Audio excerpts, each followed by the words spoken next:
Welcome to NFL Prods. Today we're going to be covering the top 5 free agency signings, and Frank is going to be covering. Irv Smith of the Vikings, who is now a Cincinnati Bengal. Okay, and I will be going over the free agents first, and then we'll be getting into the Vikings info. So fifth is Lions sign safety CJ Gardner Johnson. That's just a great signing for the Lions and a horrible thing for the Eagles. Garden CJ was such a great corner. I mean, safety. He was just such a great safety. What do you think about that, Frank? Yeah, but I think what they're going to do is you only can keep so many players, and sometimes it's a sad thing for a team that's strong, especially the defense. But like I say, they're going to address it in the draft, and I think they because it's a deep draft, they can let it go, and this will keep their salary cap from being in cap hell. It's going to be a wash, hopefully. Yep, let's hope. And number 4 is Dolphins acquiring cornerback Jalen Ramsey. Yes, he is just one of the. I think he's the best one in the league right now, the best cornerback in the league right now.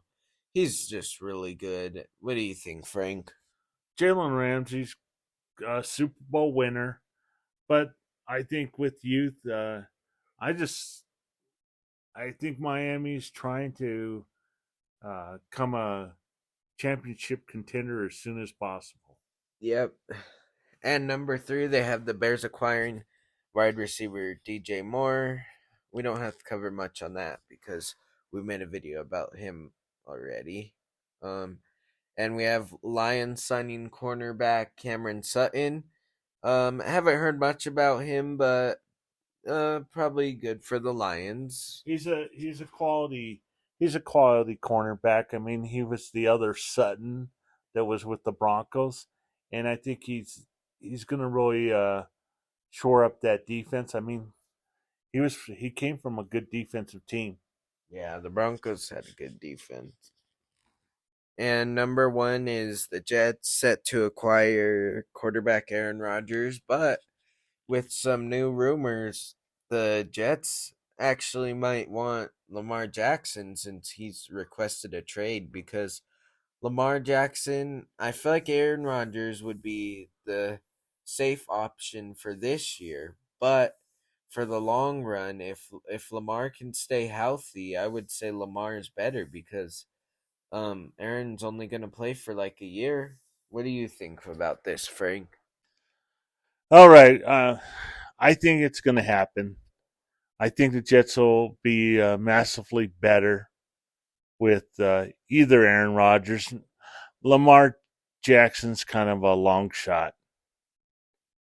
Um, I want to talk over Irv Smith moving uh, from the Vikings to Cincinnati. Well, Hawkinson being signed this past year, you knew that Irv Smith's time was short, and especially he was injury prone. And I hate to say that when you're a pro athlete, it happens to him. Um, so I think Cincinnati's going to get a quality tight end if he can stay healthy. We are done with NFL Prods. Have a good night and subscribe down to the bottom and tell us how we're doing. We're trying to improve. We're a new channel still, and we need a lot of help. Uh, Tell us what we can do. Yeah, and thanks for watching, everyone. Welcome to NFL Prods, and today we will be covering the wide receivers in the college draft, and Frank will be talking about the defensive linemen, and I will be going first today. Number 1 for wide receiver is Quaterion Johnston. Okay, hold on, you guys. We're having some technical difficulties here. He is 208 pounds, 6'3", and comes in at an 89% rating. We have Jackson Smith. He's 196 pounds, 6'1", 89.4. We have Jalen Huyat. 176 pounds, 6 foot, 888 for his percentage, his rating. And then we have Jordan Addison, wide receiver, 173 pounds, 5'11, 87% rating. And then we have Zay Flowers, 182 pounds, 5'9", really short. I don't know. That's not too good for a receiver position. And 87% rating. And then we have Josh Downs, 171, 5'9", 86 overall rating. And then we have one Nathaniel Dowell at 165 pounds, 5'8", and 86% rating. And then we have Cedric Tillman at number 8. He is 213 pounds, 6'3", and 86.1 rating. And then we have Marvin Mims Jr., and he is coming in at 183 pounds, 5'11", 85% rating. And then A.T. Perry, 198 pounds, 6'4", 85% rating. Okay, number 1 ranked Will Anderson of Alabama on the big board, ranked 2. Yeah, he's 245-pound edge rusher who comes with no concerns about their size, and that's just how powerful and explosive Anderson is. After leading the country in pressure as a true sophomore, Anderson has 44 so far this season as a focal point of the Bama defense. Number 2, Myles Murphy, Clemson, big board, ranked number 8. Murphy is still a bit of a bull in a china shop, but still 6'5", 275 pounds. He's one strong bull. You see most of the run game with Murphy has earns a 72.0 plus grade in every season of his career. Nolan Smith, Georgia, big board, ranked number 10. Smith is the next in line of athletic marvels. Bulldog has produced recent years 6'3", 235-pound, can fly sideline to sideline. You also see him play with a physical at the size with a rush defense grade of 90.6 and an 81.4 the past 2 seasons. He needs more ways to win a pass rusher, but you bet on the athlete. Tyreek Wilson, Texas Tech, big board, rank 11. Wilson bet on himself by returning for a 5th year, and it looks like it's going to pay off for him. He came back to different player and already has an impressive 47 pressures on the season after recording 37 a year ago.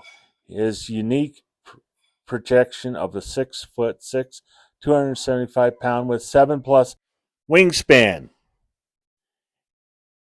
Number 5, Andre Carter, Army, big board, ranked number 18. Carter was tied with Aidan Hutchinson for the highest passing rushing grade in the nation last season, 93.4. This year, the team are chipping and double teaming in the point, where very few even giving him a chance to attack their quarterback. As such as he rushed the passer only 100 times on the season and has 11 pressures. Number 6, Jarrett Verse, Florida State, board ranking 21. Verse is a heck of an explosive athlete off the edge. After transferring from Albany to Florida State this offseason, he's been a revelation of the Seminoles. He has earned an 85.2 passing rushing grade despite playing through with a knee injury. Number 7, Felix Aduk. Hi, Usama, Kansas State, big board, ranked 23. He is a bendy edge rusher who will test the upfield shoulder of any tackle. He's got tremendous balance, which shows in several ways, most frequently in how he can close easily to the quarterback. Number 8, Isaiah Foskey, Notre Dame, big board, ranked 27. Foskey has made the same leap this season as he did in 2021. He is still the type of player who's built more for the NFL game than the college game. given the ability to set the edge and push the pocket consistently. Number 9, B. Ojulari, LSU. Big board ranked 29. O may never be your do it all run defender of the 6'3", 250-pound, but he's got a full toolbox of attack opposing quarterbacks, and that is all he's done since arriving at LSU. In 3 years, he has ranked up 1,117 pressures, including 39 this season. That's pretty impressive. And he's only ranked number 9. Uh, Will McDonald, Iowa State, big board ranked 44. McDonald is an explosive, undersized edge rusher who's been miscast in Iowa State's defense. When you see him work on the edge, you see the natural pass rushing ability that has helped him rack up 65 pressures since the start of last year. This is the top 10 of defensive linemen. And that will be all for today. And we will see you next time, and subscribe if you like what you're seeing, and we'll see you next time. This is Just Say signing off. This is Just Frank signing off. Welcome to NFL Prods. You guys like our new intro? That might be our new one if you guys like it. But today I'm going to be covering OBJ rumors with the New York Jets. And Frank is actually going to be covering an interesting topic, the top 10 receivers. The top 10 free agent signings, I mean. And I'm only going to cover 5. I'm going to go backwards. I'm going to start with number 10 till I get to number 5, and then we'll cover that on the next video. The biggest signee is defensive Mark Davenport. Za'Darius Smith wants to be out of the Vikings right now, and they're trying to rebuild, and Davenport is about a good potential successor, and he might even find on open market. As a former first rounder, he has name and might still be a bigger than his resume, but only 1 year contract at $13 million. It's a deal. I'm hoping that he will stay longer. I think this will really help out Brian Flores' defense. The number 9 prospect, and I talked in the previous thing, is the Bengals are addressing their offensive line problems, and they did give him $20 million per year on a long-term deal. He's a Pro Bowler blocker, and $16 million a year on his 4-year deal with the Bengals. Good way to address the problem. Hopefully this will give him a Super Bowl chance. Number 8, Eagles re-signed cornerback James Bradbury. Very needed. They want to continue to be that tough defense. Eagles will probably fly like never before if they continue to do. And I still think they'll have to build more on corners and strengthen that defense and depth. And we're getting a corner in the draft, and the number 2 overall corner in the draft. And if he's good, he's going to replace Gardner Johnson, C.J. Gardner Johnson. And our defense could be just as good with like 1 or 2 people that left. But the only thing is you don't want to get that surprise. You might want that corner, but like I say, it's a corner deep draft. Yeah. And another inquiry for the Dolphins was the Broncos' former head coach, Vic Fangio, which is going to really help out. And